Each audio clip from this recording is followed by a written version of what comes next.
GHMC డివిజన్ల విభజన అశాస్త్రీయంగా జరిగిందని బీజేపీ ఎంపీ ఈటల రాజేంద్ర అన్నారు. ఒక డివిజన్లో 82,000 మంది జనాభా ఉంటే మరో డివిజన్లో 12,000 మంది జనాభా మాత్రమే ఉందని చెప్పారు.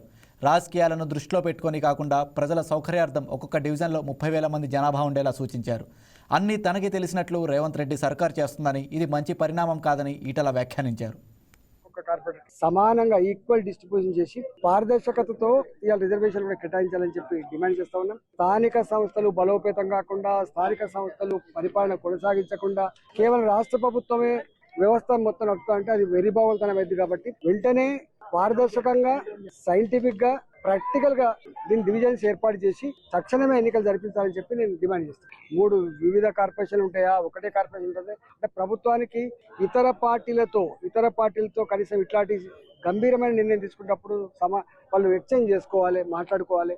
అట్లీస్ట్ ప్రజాప్రతినిధులను ఇన్వాల్వ్ చేయాలి. కార్పొరేటర్ ఇన్వాల్వ్మెంట్ లేదు, ఎమ్మెల్యేల ఇన్వాల్వ్మెంట్ లేదు, ఎంపీల ఇన్వాల్వ్మెంట్ లేదు. మొత్తం నాకే తెలుసు అన్నట్టుగా రేవంత్ రెడ్డి గారు సర్కార్ చేస్తుంది. ఇది మంచి పరిణామం కాదు.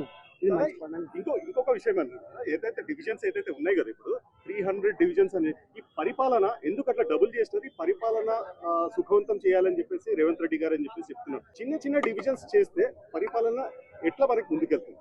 యాక్చువల్ గా వీళ్ళు 40,000 పెడతారా, 30,000 పెడతారా, 50,000 పెడతారా పెట్టండి.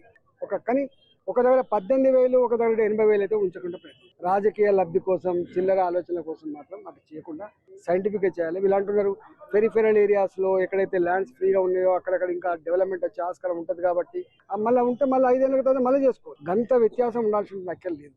అంటే ఈ ప్రభుత్వం అన్ని నాకే తెలిసినట్టుగా, నాదే బాధ్యత అన్నట్టుగా, ఇలా ప్రభుత్వం అంటే కేవలం అధికార పార్టీ అన్నట్టుగా, ప్రతిపక్షాలతో సంప్రదింపులు లేకుండా, ఎలక్టెడ్ ఎమ్మెల్యేలతో, ఎలక్టెడ్ ఎంపీలతో మాట్లాడకుండా చేయడం దారుణం. ఇప్పటికే జిహెచ్ఎంసీ ఈ 300 డివిజన్లు అని చెప్పి 300 డివిజన్లు అని విషయంలో అస్తవ్యస్తంగా ఉన్నాయి. ఇప్పటికి కూడా ఉప్పల్ లాంటి ప్రాంతాల్లో 82,000 జనాభా, ఒక దగ్గర 12,000 జనాభా, 18,000 జనాభా అశాస్త్రీయంగా, అన్సైంటిఫిక్ గా ఉన్నాయి.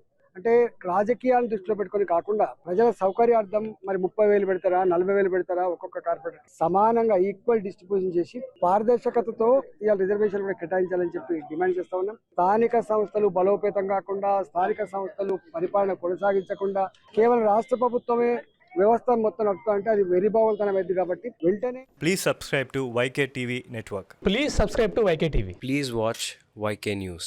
Don't forget to subscribe YK News channel.